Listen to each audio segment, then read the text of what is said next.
d'abord préciser que cet instrument, c'est un instrument évolutif qui va prendre sa route graduellement, doucement, jusqu'à vers la fin décembre, avant son adoption, dans un style inclusif.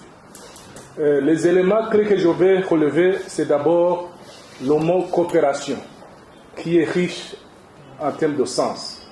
Vous savez que depuis les indépendances en Afrique, dans les années 60, il y avait le mot aide au développement qui était à la mode, qui était en vogue. Avec le temps, on s'est rendu compte que ce mot n'a rien ajouté sur le niveau de vie des populations. Et ce mot ne cadrait pas très bien avec la dignité et les valeurs intrinsèques des peuples africains. C'est pour cela que le concept d'aide au développement est en train de céder la place au concept de coopération, qui est beaucoup un concept qui respecte la dignité de nos peuples. Parce que, comme vous le savez, prenons l'exemple du Burundi. Si un voisin a vraiment des problèmes financiers, qui n'a pas peut-être de l'argent pour aller au marché acheter à manger pour les enfants, compte tenu de notre culture, notre dignité, le voisin ne viendra pas vous demander à manger. Et le voisin va se retenir jusqu'à ce qu'il trouve lui-même son argent pour subvenir aux besoins des enfants.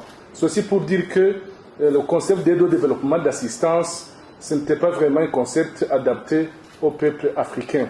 Donc je tenais à souligner l'importance du mot coopération. Deuxième élément clé, c'est l'élément d'appropriation nationale.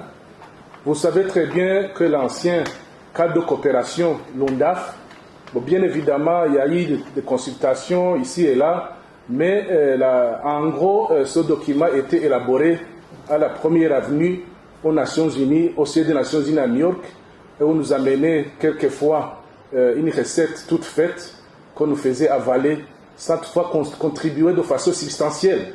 Mais pour ce cadre bien précis, le nouveau cadre, il y a l'appropriation nationale à tous les niveaux, au niveau communautaire, au niveau intermédiaire, au niveau plus élevé. Cela, vous pouvez constater cela à travers notre présence. Pratiquement la moitié du gouvernement est ici pour témoigner de notre attachement à ce nouveau cadre de coopération qui est plus respectueux de nos principes et valeurs.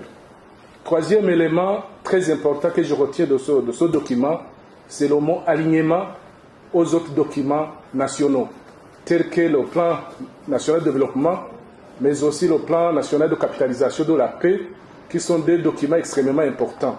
Là aussi, nous sommes sortis, parlant de la capitalisation de la paix, nous sommes sortis de la phase de consolidation de la paix, qui est une phase, je dirais, qui caractérise les pays post-conflit, à la phase de capitalisation de la paix, pour cette fois-ci utiliser cette paix pour les projets de développement du pays.